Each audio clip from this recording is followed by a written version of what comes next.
towards the Apollo capsule. But these tests were all eclipsed by the systematic appearance of unidentified objects around orbital flights and the discovery of traces of civilization on the Moon.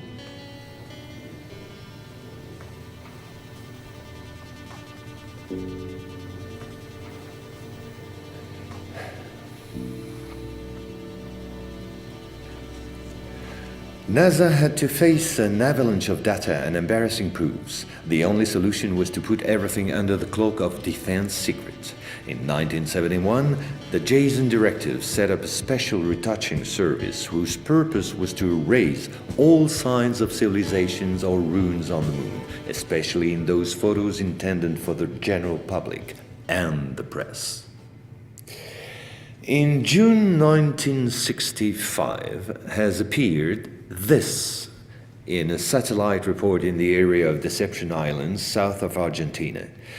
The Russians tried to sabotage the refloating operation in vain, despite the violence of the confrontation.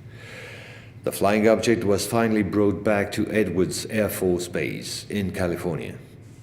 And 10 years later, the first anti-gravitational drone using magneto-hydrodynamic propulsion, or MHD, made its debut test flight in the desert around Edwards Air Force Base, where a number of prototypes came into being. The Belgians got a small glimpse of so-called UFOs in 1989 and 1990. The incriminating model was a triangular-shaped Astra TR-3B or XR-7, capable of flying in total silence at more than Mach 10. Now I would like to speak to you about another concrete application of such technology, the B-2 bomber, whose development started in 1982. The official B-2 stealth bomber, which flew for the first time in 1989, was to serve as cover for another unconventional B-2 to be built in parallel. This top-secret model used, among other things, a plasma creation system, exploiting the airflow like an MHD generator.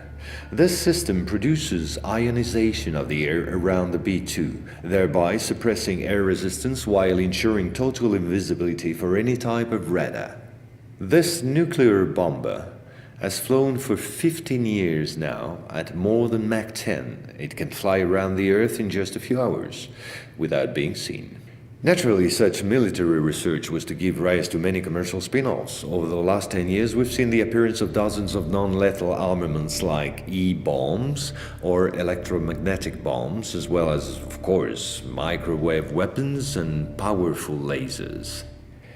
The US Department of Defense, through the multinational Raytheon, decided to invest a gigantic amount of money in an experimental program called HAARP, or High Frequency Activate Auroral Research Program. And it was quite a program. Officially, the base in Alaska studies the ionosphere. In truth, the real possibilities of the installation are enormous. Climate manipulations,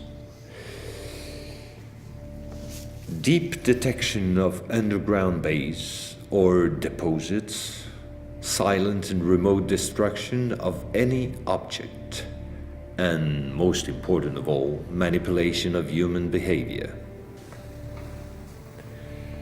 So in 1996, a Russian satellite discovered in Antarctica the almost intact wreck of an immense spacecraft, revealed by the melting of the glaciers. The ice samplings indicated a crash date some 24,000 years ago.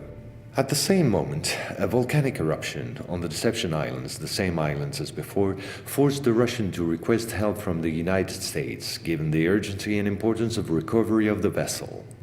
In the end, they suddenly dropped it all and evacuated the zone in panic. The device was finally destroyed by the Russians, extremely upset by the situation, which was no longer working to their advantage. No country will have such opportunity again. And this foolish action, as bad losers on the part of the Russians, was only to reinforce the position of the Americans as regards extraterrestrials.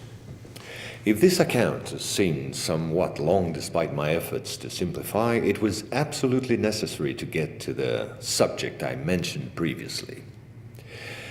The plot known as the Orion Conspiracy.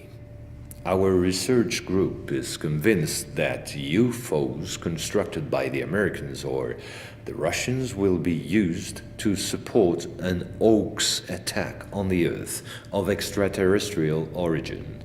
The media taking care of the rest, of course. The reason?